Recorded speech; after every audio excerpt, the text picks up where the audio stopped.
Bonjour à tous et à toutes, j'espère que vous vous portez bien et que votre semaine s'est bien passée. Bienvenue dans cette nouvelle vidéo hebdomadaire dans laquelle je vais vous donner mon retour sur les épisodes 5 et 6 de la saison 2 de Severance. Alors, juste une toute petite info, puis je vous donnerai mon retour. Il était prévu, comme à l'accoutumée, que je donne ma critique sur l'épisode 5 la semaine dernière ou au plus tard samedi dimanche qui suivront. Le truc, c'est que j'ai eu quelques contretemps accompagnés de quelques soucis d'ordre technique et du coup, le temps défilant, j'ai estimé plus sage de donner mon retour sur l'épisode 5 accompagné de l'épisode 6 et donc la vidéo qui sort aujourd'hui. Comme vous le savez, j'avais adoré l'épisode 4 qui pour moi était une masterclass. À la fin de l'épisode 4, nous voyons donc l'Inter de Irvine se faire exécuter par Milchik car celui-ci a tenté de tuer l'Inter de Ellie qui au final s'avérait être son exter. Milchik, voyant cela, ordonne instantanément son exécution et du coup l'Inter de Irvine disparaît dans un plan Vertigo absolument incroyable et c'est ainsi que s'achevait donc l'épisode 4.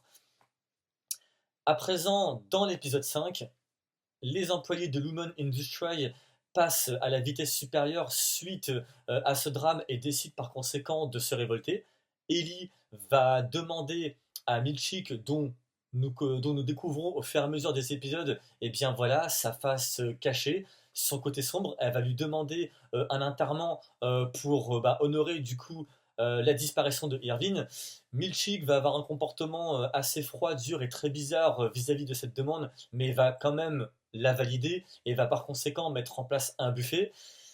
Ce buffet va se dérouler assez bizarrement car Marc va décider de s'éclipser assez rapidement, ce qui va du coup déclencher chez Ellie à la fois de la stupéfaction, de l'irritation et également une certaine forme d'agacement. Et d'un autre côté, on va aussi voir Milchik du coup, en voyant un petit peu son côté sombre, proférer des menaces à l'encontre de Marc en lui faisant, dans les grandes lignes, savoir qu'il est au courant pour lui ainsi que Ellie. Et dans le même épisode, nous allons avoir une mise en bouche sur Irvine, son inter, vu qu'il va se voir proposer par le personnage interprété par Christopher Walken, qui donc part dans la première saison, un repas avec son mari, car comme vous le savez, ils sont homosexuels. Voilà. Donc, place à présent à mon retour sur l'épisode 6, auquel je donne une mention spéciale. C'est-à-dire que j'avais adoré l'épisode 3, comme vous le savez, mais j'avais encore plus aimé l'épisode 4, qui pour moi est une masterclass.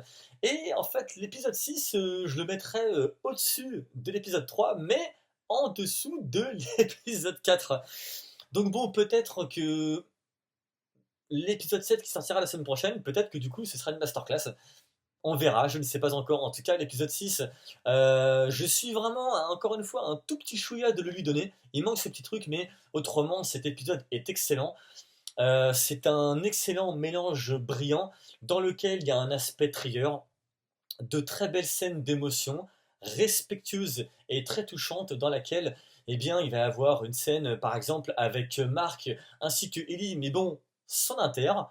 Dylan, toujours son inter avec son épouse. Il va également y avoir une séquence magnifiquement mise en scène, mais ça va être en fait chirurgical dans sa technique, car nous allons donc voir Marc se faire opérer du coup de par rapport à la puce qu'il a dans son crâne. Et donc, je vous laisse par conséquent découvrir ce qui va en être. Ce sera vachement plus intéressant que si moi je vous l'explique. Et donc, je vais vous parler de cette mise en bouche que l'épisode 5 nous avait donné. Et donc, eh bien, dans cet épisode 6, on va développer l'arc narratif par conséquent de Irvine au travers d'un repas qu'il va partager donc avec avec les deux personnages interprétés par à la fois Christopher Walken ainsi que John Noble, que vous pouvez voir dans la série Fringe créée par J.J. Abrams.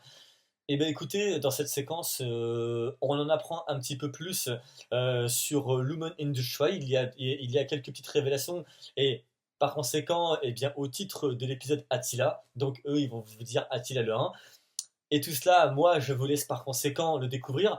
Mais en tout cas, j'avais juste envie de souligner que alors bien que pour moi personnellement j'en ai rien à faire qu'on soit hétéro, homosexuel ou autre, moi j'en ai absolument rien à faire, ce n'est pas ce qui fait la personnalité de quelqu'un, mais dans cette scène, on sait qu'ils sont homosexuels, en tout cas que ces trois personnages sont homosexuels, mais qu'est-ce qui se passe quand une série traite de l'homosexualité de quelqu'un, mais en tout cas pour que ça dessert le scénario et que par conséquent c'est écrit avec sobriété, respect, subtilité et que ça permet par conséquent et bien voilà, de faire évoluer le récit et de nous donner des informations précises et qui font avancer l'histoire, et bien voilà, et bien c'est cadeau bingo, c'est parfait.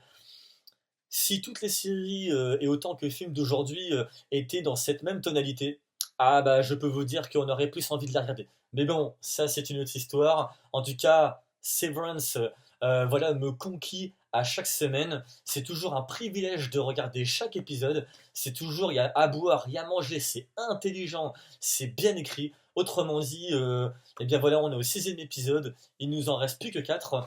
La semaine prochaine, place à l'épisode 7. Et j'ai hâte, je sais pas pour vous, mais hâte de découvrir. Et d'ailleurs, dites-moi en commentaire ce que vous avez pensé des épisodes 1, pardon, 5 et donc celui-ci pour aujourd'hui, épisode 6. Je vous souhaite sur ces belles paroles un très bon week-end. Profitez bien, surtout portez-vous bien. On se retrouve dans une prochaine vidéo. Ciao!